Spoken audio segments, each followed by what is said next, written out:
Imagine a seguinte situação. Você está em casa quando, de repente, o chão começa a vibrar. No início, é apenas um leve tremor. Mas em poucos segundos, você está lutando para se equilibrar e sobreviver em um solo que balança com uma força imensurável, que faz tudo ao seu redor desabar. Tudo. Sua cidade inteira é jogada ao chão como se estivesse sendo engolida pela terra e você assiste ao pior terremoto da história de seu país. Um golpe de brutalidade que a natureza nunca havia desferido antes. Parece assustador o suficiente, mas piora.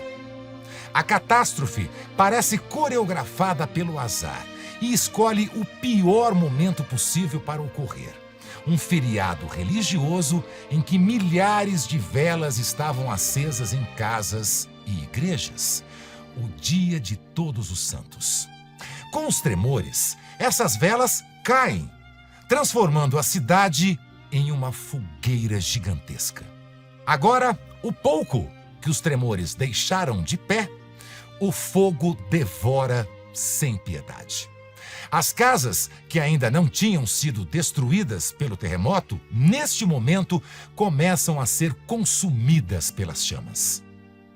A cidade, antes iluminada pelas velas e pela esperança, agora tem o céu escuro, o ar pesado, tomado de cinzas, o cheiro de morte e os gritos de desespero ecoando entre os escombros espalhados pelas ruas.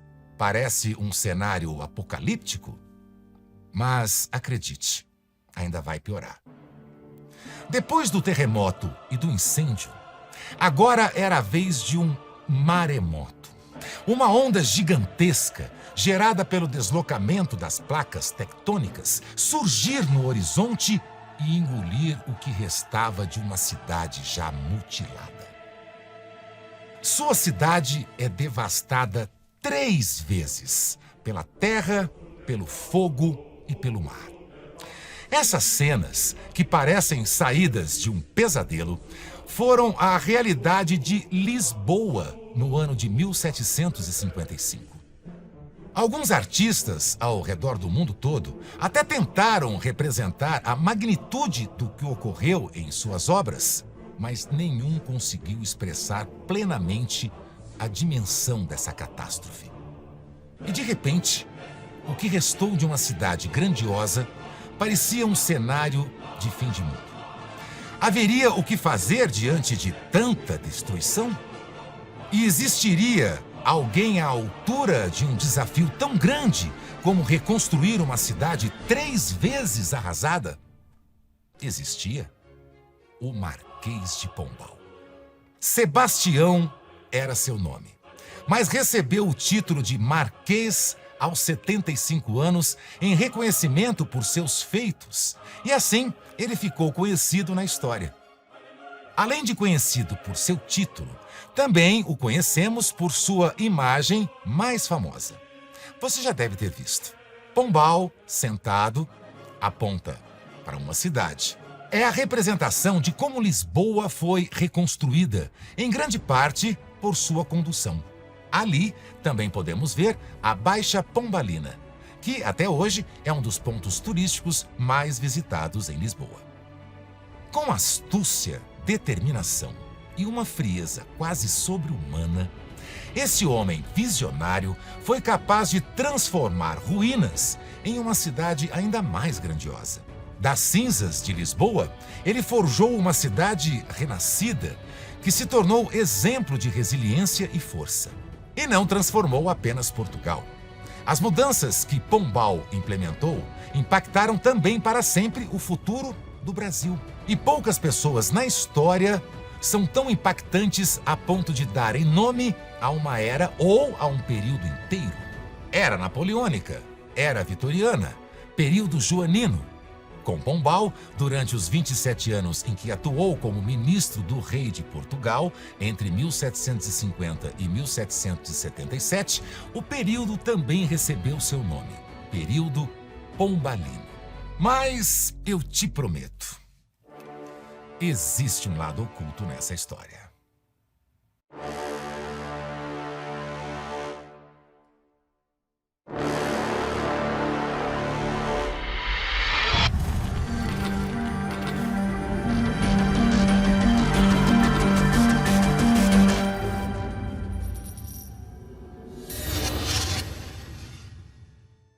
O herói dessa história, Sebastião José de Carvalho e Melo, nasceu em uma família simples, com a reputação já manchada por seu avô, que devido ao vício em álcool e jogos, acabou prejudicando o nome da família, fazendo com que ela fosse desprezada pela corte de Lisboa. Além disso, seu pai também era mal visto pela nobreza, pois foi processado por ter cometido uma fraude genealógica ao reivindicar uma linhagem nobre que nunca possuiu. Uma família sem recursos, sem reputação, um avô que comprometeu ainda mais essa reputação e um pai que acabou sepultando de vez o nome da família. Em uma época em que a origem familiar era decisiva, quem nascia nessas circunstâncias dificilmente poderia esperar uma carreira grandiosa. Mas sabemos que estamos falando de um homem que, no futuro, conseguiria reconstruir uma cidade inteira devastada por terra, fogo e mar. Então, como não conseguiria reconstruir seu próprio nome e destino? Para Pombal, nenhum obstáculo parecia intransponível. E assim, ele conseguiu superar as barreiras de suas origens e ascender ao poder, contando com a ajuda de alguns casamentos. Primeiro, ele se casou com uma viúva de uma família aristocrática e pouco tempo depois tornou-se ele próprio viúvo da viúva. A historiadora e autora do livro As Mulheres do Marquês de Pombal comenta sobre esse primeiro casamento. Abre aspas. O namoro não foi bem aceito, mas Sebastião José não hesitou. Raptou a noiva e casou em segredo, escandalizando tudo e todos. Amor ou ambição por um casamento com uma mulher de uma classe superior à sua? O casamento foi curto. A mulher morreu de doença, enquanto o jovem ascendia na carreira diplomática. Fecha aspas. Embora tenha perdido a esposa, Pombal manteve as posições conquistadas com esse matrimônio.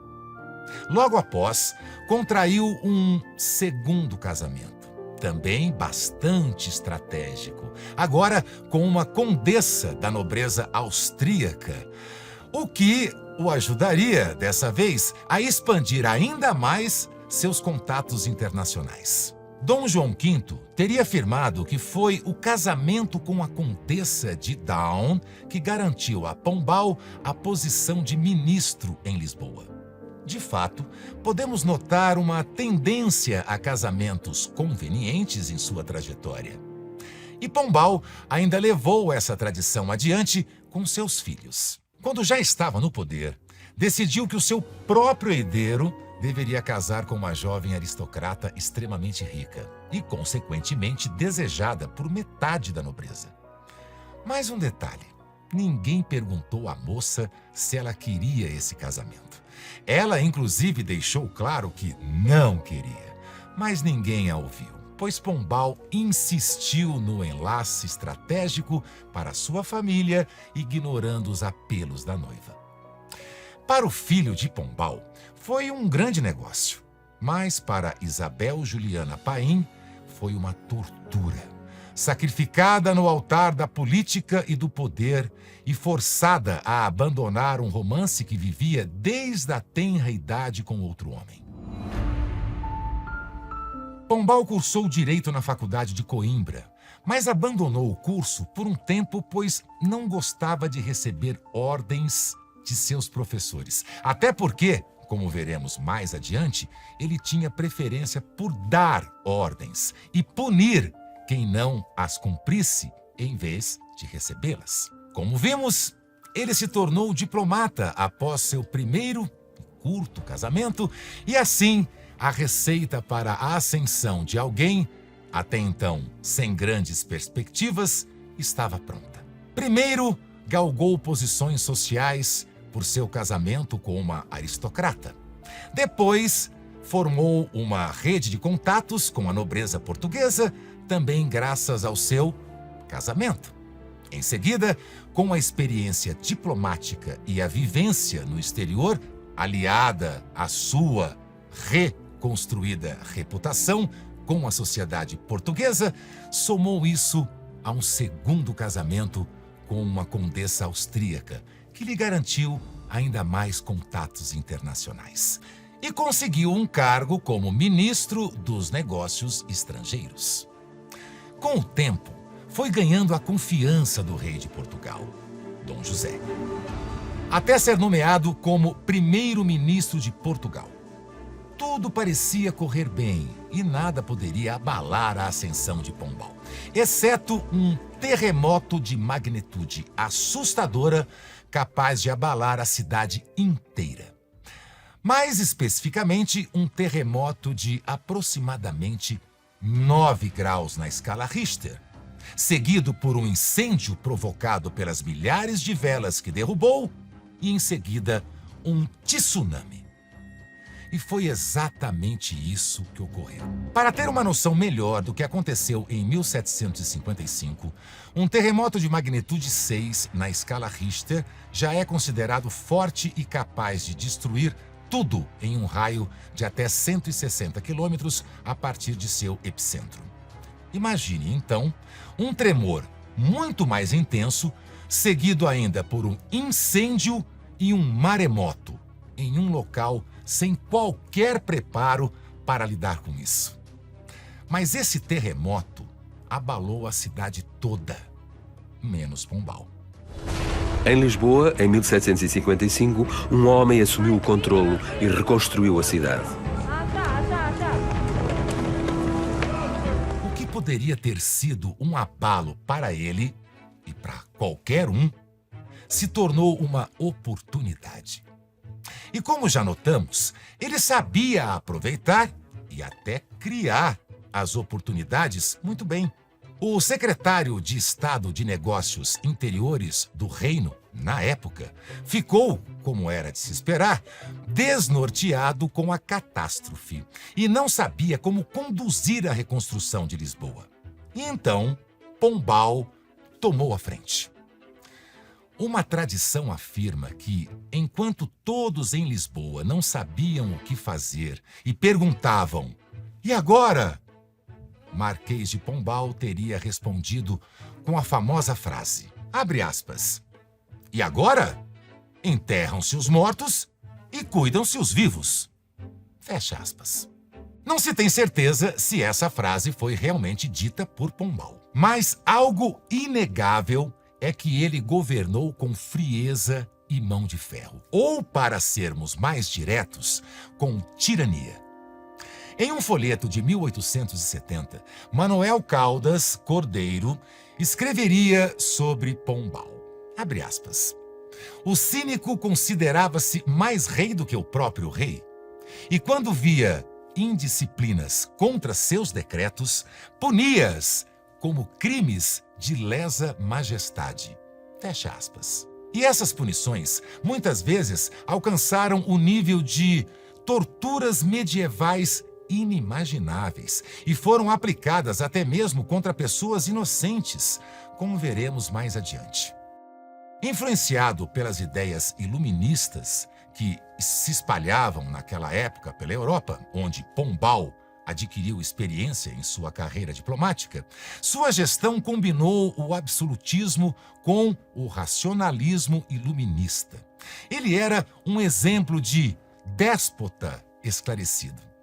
Assim, Pombal implementou diversas reformas para modernizar Lisboa. Mas as reformas que ele implementaria não se restringiriam às ruas e construções de Lisboa.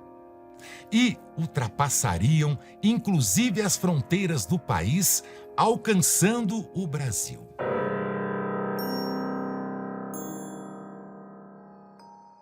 As reformas para a reconstrução de Lisboa foram um sucesso. E com isso, Pombal ganhou cada vez mais poder na política. Mas esse sucesso teve um custo. Um custo para as colônias de Portugal. E especialmente para o Brasil, que teve que pagar pela reconstrução de Lisboa. Durante o período pombalino, o Brasil foi bastante explorado e viu um aumento assustador na carga tributária. Realmente assustador, porque além de lidar com tributos altíssimos, quem não pagasse enfrentava punições extremas, como multas ou até prisões. E os reincidentes, os que achavam que podiam desafiar Pombal de novo, podiam até ser condenados à pena de morte. Os mineradores foram obrigados a pagar seus impostos em ouro puro. E o famoso quinto, 20% de todo o ouro extraído, destinado diretamente ao rei, passou a ser cobrado com cada vez mais rigidez. Esse clima pesado, aliás, pavimentou o caminho para acontecimentos que marcariam a história do país. Em 1792, um certo dentista mineiro, que conhecemos bem, acabou sendo enforcado por liderar uma revolta contra os impostos abusivos. Tiradentes, o líder da Inconfidência Mineira. Mas não precisamos pular tantos anos na linha do tempo. As revoltas já começavam a eclodir bem antes disso, mostrando que a paciência dos colonos não era tão infinita quanto as manobras de Pombal para extrair cada vez mais recursos das colônias. Pombal também extinguiu as capitanias hereditárias e assim os territórios que antes eram privados passaram a pertencer ao Estado, garantindo ainda mais controle e mais posse à coroa e mais desespero aos colonos. Até que, em 1755, parecia que Pombal faria uma boa ação. Ele proibiria a escravização dos indígenas. Uma atitude humanitária, poderíamos pensar. Poderíamos, se não soubéssemos a real intenção. Pombal desejava, na verdade, transformar os indígenas em súditos portugueses, ou seja, cidadãos que pudessem contribuir socialmente e economicamente para a coroa. E se Pombal realmente se importasse com os índios, não teria ordenado o massacre de mais de 1.500 guaranis. Guaranis que queriam apenas continuar vivendo nas comunidades que eles mesmos haviam construído junto aos jesuítas e feito prosperar. Terras que agora Pombal também cobiçava para consolidar o controle português. A Guerra Guaranítica, que resultou no massacre brutal de mais de 1.500 guaranis que viviam pacificamente nos 7 povos das Missões, foi motivada pelo Tratado de Madrid, assinado em 1750. Esse tratado, que contou com o apoio entusiástico de Pombal, exigia que os guaranis deixassem suas terras para que as novas fronteiras coloniais, acordadas entre Portugal e Espanha, fossem implementadas. Basicamente, os impérios europeus decidiram que vamos trocar esse território por aquele ali, mas esqueceram de comunicar os habitantes das terras. Uma civilização inteira que havia construído uma sociedade próspera e autossuficiente naquela região. Os 7 povos das Missões eram impressionantes pela organização e prosperidade. Lá você encontrava igrejas, escolas e um sistema produtivo que integrava práticas agrícolas avançadas. Tudo fruto da união dos guaranis e dos jesuítas, que haviam transformado as missões em comunidades exemplares, unindo espiritualidade cristã à cultura indígena. Até hoje, suas ruínas impressionam pela grandiosidade e arquitetura, o que nos faz imaginar o que poderíamos estar presenciando se não tivesse mantido apenas as ruínas. A resistência dos Guaranis, liderada por figuras como Cepé de Araju, foi esmagada de forma covarde e totalmente desproporcional pelas forças espanholas e portuguesas, armadas com canhões e armamentos modernos. Pombal usaria essa guerra para justificar a expulsão dos jesuítas e fortalecer ainda mais seu controle sobre as colônias, deixando um legado de violência e devastação para os Guaranis e suas terras. Devemos a Pombal também o fato de o Brasil falar apenas um idioma. Naquela época, duas línguas eram amplamente faladas: o português e o Iengatu, uma língua baseada no tupi, muito usada por indígenas e colonos. Pombal proibiu o uso do Iengatu em escolas, igrejas e negócios, decretando o português como única língua oficial. Seu objetivo era, novamente, reforçar a identidade portuguesa e facilitar o controle, algo que Pombal tinha muito apreço, da colônia. Em 1761, Marquês de Pombal também proibiu a importação de escravos para Portugal. À primeira vista, novamente, poderia parecer uma medida humanitária, se a verdadeira motivação não fosse redirecionar o fluxo de escravos para o Brasil, onde a demanda por mão de obra era maior, especialmente agora que os indígenas não podiam mais ser forçados a trabalhar. Assim, a decisão talvez não representasse exatamente nada de escravos aqui em Portugal, mas provavelmente enviem os escravos para lá, onde precisamos explorá-los mais. Além disso, ele incentivou abertamente o comércio de escravos africanos para o Brasil. E foi um dos acionistas das companhias de comércio que controlavam o tráfico negreiro, lucrando diretamente com essa exploração. Enquanto o número de escravos aumentava no Brasil, o que diminuía era o número de alunos universitários em Portugal, que baixou de 4.500 para apenas 500 na Universidade de Coimbra, depois da reforma, ou seria do retrocesso de ensino de Pombal. E falando em ensino, como vimos, Sebastião não gostava de receber ordens na faculdade. Outra coisa de que ele também não gostava eram os jesuítas. O monopólio educacional jesuítico incomodava profundamente Pombal, que alegava que eles impediam a modernização desejada pelo iluminismo. Mas, ironicamente, Pombal usaria métodos nada modernos para eliminar os jesuítas como uma verdadeira inquisição contra seus opositores. Era de se esperar que, ao retirar a educação das mãos dos jesuítas, ele desejasse fazer melhor. Mas isso não aconteceu.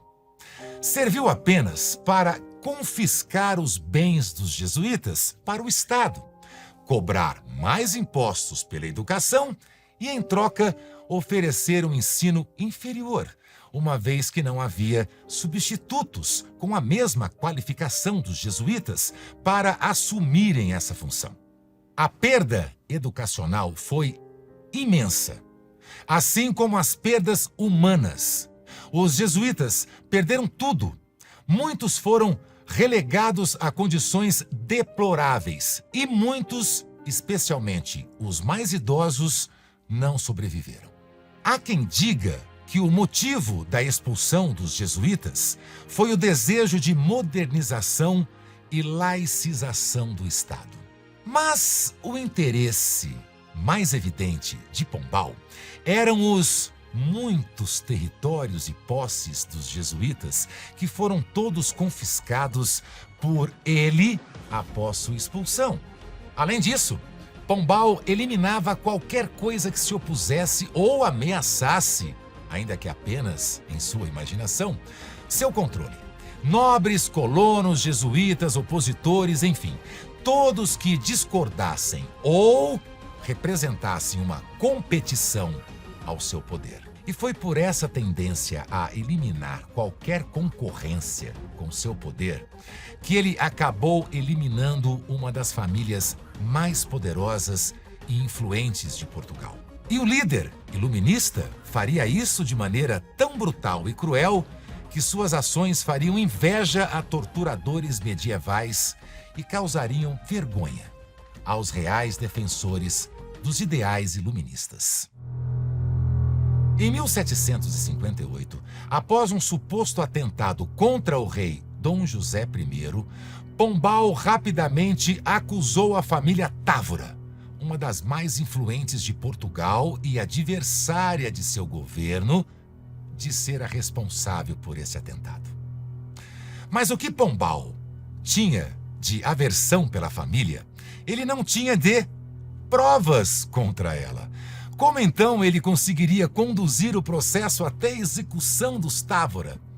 Simples, com um julgamento rápido, autoritário, ignorando todas as leis vigentes e impondo torturas brutais. Torturas tão brutais que forçaram testemunhas a confessarem, sob extremo sofrimento, às portas da morte e do desespero, crimes que nunca cometeram ou cenas que nunca presenciaram. A conjura foi descoberta. Temos confissões que incriminam todos. Os Távora, o Duque de Aveiro. Todos eles são cúmplices. Dentre as torturas empregadas, estavam métodos como a roda, que fraturava os membros dos prisioneiros de forma lenta e dolorosa, e o estiramento no potro, uma prática que dilacerava músculos e tendões. Essas técnicas visavam a obtenção de confissões e a destruição física e psicológica das vítimas. Para Pombal, o objetivo era claro: extrair essas confissões a qualquer custo, forjando a veracidade das acusações e selando o mais rápido possível o destino dos Távora.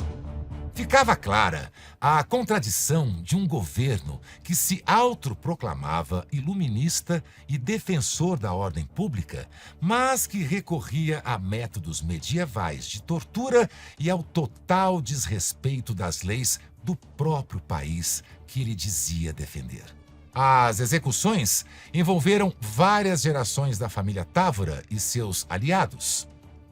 E eles ainda foram executados publicamente, para desencorajar qualquer resistência ao poder central, solidificando a autoridade de Pombal. A brutalidade da punição pública chocou a população, que assistiu atônita à queda de uma das famílias mais respeitadas do país, aniquilada com requintes de crueldade. Em uma das muitas cenas aterradoras que foram assistidas pelo público, a Marquesa de Távora, desesperada, implorava por uma morte rápida, mas fizeram questão de, antes de matá-la, darem detalhes mórbidos sobre como seriam as execuções de cada um de seus entes queridos, como seu marido e seus filhos, que morreram depois dela. Manuel Caldas Cordeiro cita um manuscrito da Biblioteca Pública de Lisboa, escrito por uma testemunha ocular, que nos traz mais detalhes. Abre aspas. Quando ela julgava que ele ia acabar-lhe a vida, o carrasco descreveu-lhe minuciosamente o instrumento que ia servir ao seu suplício. Mostrou-lhe a corda que havia de estrangular os seus 2 filhos e o genro, o maço que havia de quebrar-lhes as pernas, os braços. Contou-lhe como havia de morrer o marido, em que divergia a morte do pai da dos filhos. Fecha aspas. Outros membros da família foram queimados vivos e submetidos a mais torturas, numa sequência de cenas grotescas que parecia mais um espetáculo para reafirmar o poder absoluto de Pombal. E após as execuções, a punição por um crime que talvez nem tenha sido cometido ainda não acabaria. Continuaria no campo simbólico. As propriedades da família Távora foram confiscadas e destruídas, seus brasões e símbolos apagados, e até o nome Távora foi banido de Portugal, numa tentativa de Pombal de erradicar qualquer lembrança do prestígio daquela linhagem. E claro, Pombal também aproveitaria para mandar prender vários jesuítas, acusando-os de terem sido os educadores do homem que, supostamente, teria tentado matar o rei. Um massacre que até hoje envergonha a sociedade portuguesa e o que pode ser considerado um prelúdio para as repressões violentas que viriam na Revolução Francesa poucas décadas depois. A culpa dos Távora jamais foi comprovada. E o atentado em si pode ter sido um pretexto conveniente ou até inexistente usado por Pombal para eliminar adversários. O episódio causou repercussão internacional. O filósofo Voltaire, ao comentar o caso, teria escrito, abre aspas, o excesso do horror só era vencido pelo excesso do ridículo. Fecha aspas. Pombal usou tanto os recursos de Portugal para investir em sua modernização e investiu tanta energia em eliminar seus adversários reais ou imaginários que acabou negligenciando completamente o exército do país. Essa falta de atenção deixou as forças armadas despreparadas e sem equipamentos. E assim, Portugal sucumbiu facilmente quando foi invadido pela Espanha durante a Guerra dos 7 Anos. Com o exército em estado precário, os espanhóis capturaram rapidamente várias cidades fronteiriças, como Chaves, Miranda do Douro e Bragança. Para piorar, Pombal havia dispensado uma parte considerável dos efetivos militares, dificultando ainda mais qualquer tentativa de resistência contra o avanço espanhol, que quase invadiu Lisboa. A invasão só foi interrompida graças às negociações de paz. Depois dessa experiência traumática, Pombal, percebendo que não deveria ter deixado o exército de lado, chamou um comandante militar de prestígio, Frederico Guilherme, da Prússia, para reformar as forças armadas portuguesas. Frederico implementou reformas importantes, mas estas, embora tenham revitalizado o exército, não foram suficientes para revitalizar a reputação e a aprovação popular de Pombal, que continuavam a se deteriorar.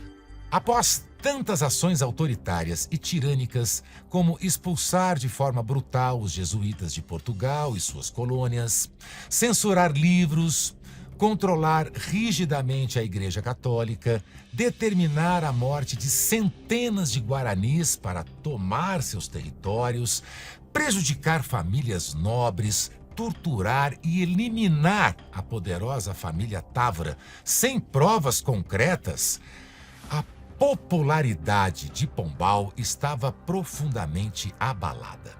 Ele sobrevivia no poder unicamente pela confiança que apenas uma pessoa depositava nele: Dom José I. Assim que Dom José I faleceu, morreu também a sustentação de Pombal no poder. Sob o novo governo de Dona Maria I, que era mais moderada e avessa aos abusos de poder, ele passou a ser investigado por suas ações controversas, exageradas e autoritárias. O fim de Pombal só não foi tão trágico quanto o fim daqueles que perseguiu. mas foi um destino melancólico para alguém que ansiava tanto pelo poder e a influência. Foi afastado do seu cargo, destituído de seu prestígio e exilado para uma pequena cidade chamada Pombal. A mesma cidade onde, aos 75 anos, Sebastião havia recebido de Dom José o título de Marquês, pelo qual ficou conhecido. Um déspota esclarecido, não tão esclarecido. Um iluminista inquisidor, que em pleno século das luzes trouxe trevas a muitos colonos, indígenas, jesuítas, nobres, portugueses, brasileiros ou apenas a qualquer um que ousasse discordar dele. Um defensor da modernidade que usou técnicas medievais de tortura, inquisição, perseguição e imposição de suas ordens. Todos que detinham algum poder ou influência incomodavam Pombal. Os jesuítas, a igreja, os nobres. Embora alguns aleguem que ele só queria um Estado laico ou moderno, ou que se mostra é que, considerando a quantidade de opositores cruelmente eliminados, Pombal possivelmente queria mesmo era o monopólio do poder e da razão.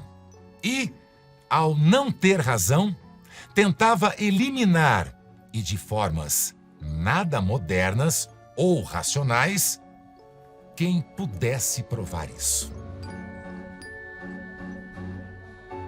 Se você acredita que mais pessoas precisam conhecer o que há por trás da imagem de Marquês de Pombal, recomende a assinatura da Brasil Paralelo. E para aqueles que acham que os seus segredos estão enterrados em segurança, nas covas perdidas da história, tenham cuidado, pois existem 3 coisas que não podem ser escondidas por muito tempo: o sol, a lua e as faces ocultas, que eu vou revelar.